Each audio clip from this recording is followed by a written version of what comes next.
Oui, en effet, ce dont on va parler, personne n'en parle, encore moins dans l'audiovisuel public. Imaginez donc, Christine, un pays où l'on peut rire, provoquer, choquer, où la plume et le crayon dansent sur le fil de l'irrévérence dans la grande tradition de la satire française. Ce pays, c'était la France, jusqu'à ce qu'une commission obscure, inconnue par les téléspectateurs, la CPPAP, c'est la sœur jumelle de l'Arcom pour la presse papier, décide cet été de retirer son agrément presse à la Furia, un magazine créé par Laurent Oberton, connu pour avoir notamment écrit « La France orange mécanique ». Une décision donc arbitraire, sans débat, sans fondement judiciaire, qui signe l'arrêt de mort économique du magazine. Pas d'avertissement, juste une sentence administrative expéditive prise en plein été, au moment où évidemment le grand public s'intéressait plus à ses vacances. Ce qui arrive à la Furia, ce n'est pas une simple péripétie administrative, c'est une attaque en règle contre la liberté d'expression, un acte d'une gravité inouïe qui ébranle aujourd'hui la liberté de la presse. Et c'est la raison pour laquelle je voulais en parler ce soir. La CPPAP, qui est rattachée aujourd'hui au ministère de la Culture, en retirant cet agrément presse au magazine La Furia, elle l'a privé de ses tarifs préférentiels pour la Poste, d'une TVA réduite et surtout, le plus important, de son accès à de nombreux points de vente, les distributeurs n'ayant plus l'obligation de le proposer à la vente. Résultat, c'est une asphyxie économique programmée, une disparition progressive des kiosques, une condamnation à l'invisibilité. Alors face à cela, Laurent Oberton, l'un des fondateurs, il parle tout simplement d'un attentat administratif et il a raison. C'est une exécution sans procès, orchestrée par une commission obscure qui se substitue à la justice et impose sa propre vision du bien. Alors le motif, puisque ça doit intéresser tout le monde, le motif pour interdire ce magazine, des contenus, je cite, susceptibles de choquer ou posant une question de discrimination, c'est assez flou. Selon Laurence Franceschini, la présidente de la CPPAP, membre du comité d'éthique de France Télévisions et ex-directrice des affaires juridiques de l'Arcom, c'est une grande famille. Cette décision, prise sur la base d'une plainte de SOS Racisme, ignore un détail crucial. La justice a classé sans suite toutes les accusations portées pour la Furia qui n'ont donc jamais été condamnées. Les tribunaux ont en effet reconnu que ces contenus satiriques et provocateurs ne constituaient pas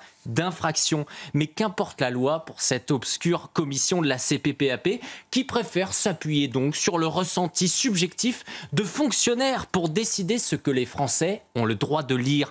La Furia n'a pas eu le droit à un débat contradictoire. Ils n'ont même pas été auditionnés, contrairement à ce que peut prévoir une procédure équitable dans une démocratie. Rappelez-vous Charlie Hebdo, en 2015, la France entière pleurait les victimes de l'attentat, brandissant des pancartes « Je suis Charlie » pour défendre la liberté d'expression, même celle qui choque, même celle qui blesse, Christine. Charlie Hebdo, avec ses caricatures irrévérencieuses, souvent à gauche, a toujours malgré tout bénéficié d'une indulgence quasi sacrée.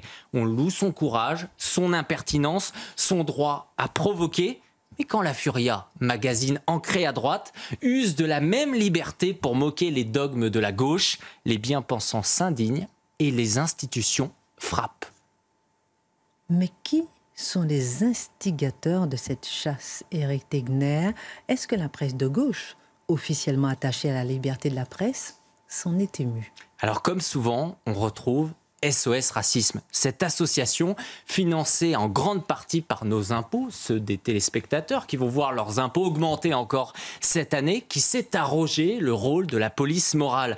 Dès mars 2025, pour comprendre un peu ce système de gens extrêmement bien organisés, dès le mois de mars, elle a fait pression sur les distributeurs de la Furia, les sommant de retirer leurs magazines de leurs rayons. Une pratique illégale, soit dit en passant. Puis, comprenant que ça ne fonctionnait pas, elles ont déposé plainte et écrit au ministère de la Culture pour exiger le bannissement du titre. Alors leur objectif, c'est museler une parole qui ne cadrent pas avec leur vision du monde. On s'en souvient, SOS Racisme, créé en 1984 sous le patronage du Parti Socialiste et de François Mitterrand, est depuis longtemps une machine à censurer tout discours déviant de la doxa au pouvoir. Leur méthode est rodée: intimidation, plainte et appellent à l'État pour exécuter leurs basses œuvres. Quant à la presse de gauche, vous m'interrogez à ce sujet, pourtant avare d'appels à défendre l'existence d'une presse indépendante contre les offensives autocratiques, elle n'a pas levé le petit doigt. Au contraire, mais rien d'étonnant quand on sait que des journaux comme Libération, l'Humanité bénéficient dans des dimensions folles des subventions de l'État, contrairement à une grande partie de la presse de droite. Selon les données du ministère de la Culture, Libération a reçu environ 4,3 millions d'euros d'aide directe en 2023, malgré d'ailleurs une condamnation en 1983 pour injures à caractère raciste et antisémite, mais laissons ça de côté, tandis que l'Humanité a perçu 3,1 millions d'euros par l'État juste pour l'aide au pluralisme en 2024, malgré un nombre de lecteurs absolument ridicule. Pendant que la Furia est donc euthanasiée de force, Christine, les porte-voix de la gauche institutionnelle prospèrent, protégés par un système qui récompense la conformité et punit la dissidence. La Furia en fait les frais. Éric, au-delà du cas de la Furia, est-ce qu'on ne peut pas s'inquiéter généralement d'une offensive, on va dire, généralisée, et on le voit régulièrement, sur la liberté d'expression? Oui, en effet, il ne faut pas sous-estimer ce qui est progressivement en train de se passer. Vous le savez, la gauche est toujours très bien organisée, elle est résiliente, elle connaît les étapes et en règle générale, elle sait qu'à la fin, elle gagne.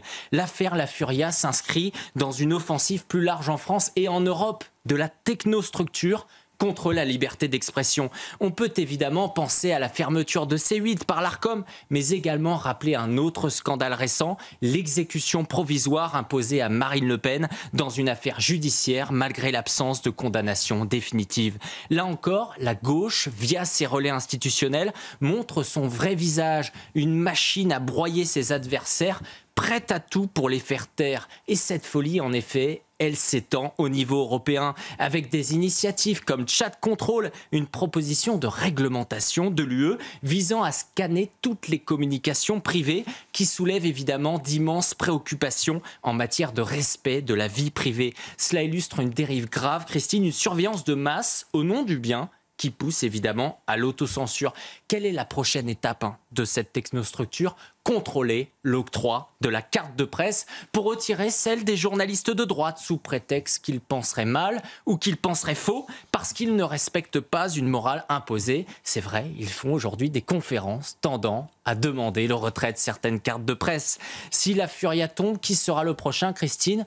Peut-être Boulevard Voltaire, Frontières, Valeurs Actuelles, nul n'est à l'abri. Au pays de Charlie Hebdo, de Harakiri ou de Rabelais, la satire ne peut pas mourir sous les coups d'une bureaucratie moralisatrice. La question n'est pas d'aimer ou non la Furia. La question n'est pas d'être d'accord ou pas d'accord avec eux, mais c'est plutôt qu'à chaque fois qu'on laisse passer ce genre de choses, ils vont toujours plus loin. La liberté d'expression, elle n'est pas négociable. Si nous laissons tomber la Furia, c'est un peu plus de la liberté qui disparaît.